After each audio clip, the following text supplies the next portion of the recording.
दोस्तों, मैंने इस वीडियो में कंप्यूटर को वायरस से बचाने के लिए कुछ बातें बयान की हैं जिन पर अमल करके आप अपने कंप्यूटर को वायरस अटैक से बचा सकते हैं।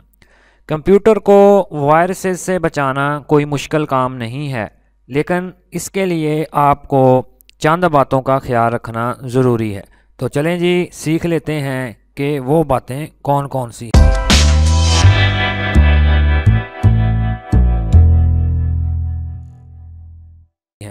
नंबर 1 पर है जी एंटीवायरस का इंस्टॉल करना। एंटीवायरस प्रोग्राम का इंस्टॉल करना और उसे अप टू डेट रखना आपके कंप्यूटर को वायरसेस के ख़िलाफ़ जंग लड़ने में बहुत मदद करता है। एंटीवायरस प्रोग्राम आपकी फाइल्स, ऑपरेटिंग सिस्टम और ईमेल को वायरसेस से बचाने के लिए उनको स्कैन करता रहता है। आए रोज़ नए से नए वायरसेस आते रहते हैं, इसलिए हमेशा अपने एंटीवायरस प्रोग्राम को अपडेट रखें। नंबर 2 पर है जी ईमेल अटैचमेंट्स को मत खोलें।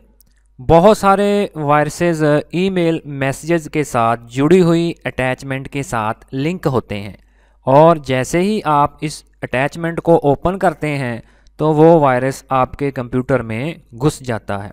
सिर्फ उन्हीं अटैचमेंट को खोलें जिनका आपको पता है कि ये फ़लाँ मेरे दोस्त ने भेजी हैं। इसके अलावा किसी भी अटैचमेंट को हरगिज़ मत खोलें। अगर आप माइक्रोसॉफ्ट आउटलुक इस्तेमाल करते हैं तो ये काफ़ी हद तक ख़तरनाक वायरसेस को ब्लॉक करने में मदद करता है। नंबर 3 पर है जी अपनी विंडोज़ को अपडेट रखें। अपनी विंडोज़ को हमेशा अपडेट रखें क्योंकि माइक्रोसॉफ्ट स्पेशल सिक्योरिटी अपडेट्स देता रहता है जो कि आपके कंप्यूटर को वायरसेस से प्रोटेक्ट करती हैं। ये अपडेट्स वो सारे रास्ते बंद कर देती हैं जिनके ज़रिए आपके कंप्यूटर में अटैक हो सकता है। अपनी विंडोज़ की ऑटोमेटिक अपडेट वाली ऑप्शन को हमेशा ऑन रखें। नंबर 4 पर है जी फायरवॉल का इस्तेमाल। विंडोज़ फायरवॉल का भी वायरसेस के ख़िलाफ़ एक बहुत बड़ा रोल है क्योंकि जब भी कोई मशकूक एक्टिविटी के ज़रिए आपके कंप्यूटर के साथ कनेक्ट होने की कोशिश करता है तो ये फ़ौरन आपको मतला कर देती है।